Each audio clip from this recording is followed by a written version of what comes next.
पदयात्रा के दौरान आपको क्या लग रहा है कि बिहार में किस तरह की व्यवस्थाएं होनी चाहिए या किस तरह की विकास? इतने देर से तो यही बता रहे हैं, जो देखा पदयात्रा के दौरान वो आपको बताया। इसका समाधान क्या हो सकता है आपकी नजर में? देखिए, इसका समाधान जो है वो ये है कि समाज, ये समस्या है क्यों, क्योंकि इन सारी, हम आपको बता रहे हैं, आप कुछ जान रहे होंगे, हमसे बेहतर भी जानते होंगे। ऐसा नहीं कि इन समस्याओं के बारे में लोगों को जानकारी नहीं है। मूल जो जड़ में बात है कि जो लोग इस समस्याओं से परेशान हैं वो इन समस्याओं पर वोट नहीं करते। समस्या उनको मालूम है, परेशानी उनको हो रही है, लेकिन जब वो वोट करते हैं तो वो जाति के आधार पर, धर्म के आधार पर, भारत पाकिस्तान पुलवामा चाइना के नाम पर, या लालू जी के डर से भाजपा को, या भाजपा के डर से लालू जी को। तो इन चार वजहों से जब आप अपनी समस्याओं पर वोट ही नहीं करेंगे तो आपकी समस्या सुधरेगी नहीं। प्राथमिकताएं जो हैं वो ही चार हो गई हैं: जाति, धर्म, राष्ट्रवाद, भारत पाकिस्तान, या फिर एक वर्ग है जो लालू के डर से भाजपा को वोट देता है और भाजपा के डर से लालू को वोट देता है। इसी वजह से ये समस्याएं कभी सुधरती नहीं है।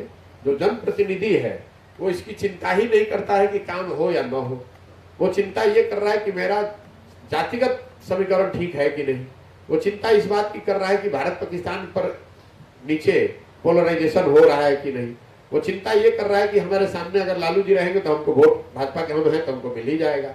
या अगर आप लालू जी के कैंडिडेट हैं तो आपको ये लगता है कि जब तक भाजपा सामने लड़ रही है तो हमको सारा मुसलमान वर्ग हमको वोट देता ही रहेगा। तो जब जनप्रतिनिधियों का ना चुनाव हो रहा है समस्याओं पर, ना जनप्रतिनिधि उन समस्याओं की चिंता कर रहे हैं, तो स्वाभाविक तौर पर ये समस्या बनी रहेगी। सबसे बड़ी बात ये कि जो समस्या है जो आपने बताया, तो अगर इस तरह से चलता रहेगा तो आखिर इसका समाधान कैसे निकलेगा? भाई समाधान निकलेगा, लोग जब जिस दिन सिस्टम जो है चुनाव का, उसमें तो जाना ही पड़ेगा। बिल्कुल जाइए। तो आप उस पर भी आप कह रहे हैं कि मतलब जब, लेकिन आप सिस्टम में सही लोग जब आ ही नहीं रहे हैं, आपके सामने सही लोगों का विकल्प है ही नहीं, तो आप इन्हीं चार मुद्दों पर वोट देते हैं। और जो गलत आदमी है, कोई ये कम खराब है, कोई ज्यादा खराब है, जो उस समय आपको दिखा कम खराब, उसको आपने वोट दे दिया। वही चीज मैं पूछ रहा हूँ कि मैंने आपकी नजर में कैसे बने इसको सुधारना? अरे सुधारने का यही उपाय है कि पहले तो संकल्प जनता ले कि भाई हम इन चार विषयों पर न फालतू की बातों को न करके अपनी समस्याओं और अपने बच्चों के भविष्य के आधार पर वोट देंगे। दूसरा, अगर जनता ने यह संकल्प ले लिया तो उनके पास सही लोगों का विकल्प भी होना चाहिए। और तीसरा, जनता ने संकल्प ले लिया, अच्छे लोगों को चुन दिया, तो उन लोगों के पास एक सही कारगर योजना भी होनी चाहिए।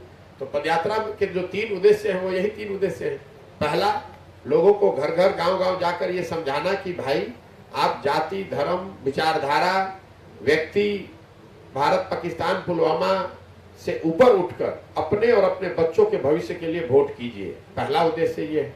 दूसरा उद्देश्य ये है कि समाज की मदद से ऐसे लोगों को चिन्हित किया जाए जो समाज के सही लोग हैं, और उनको मिलाकर एक नया विकल्प बनाया जाए, राजनीतिक विकल्प बनाया जाए, नई व्यवस्था बनाई जाए।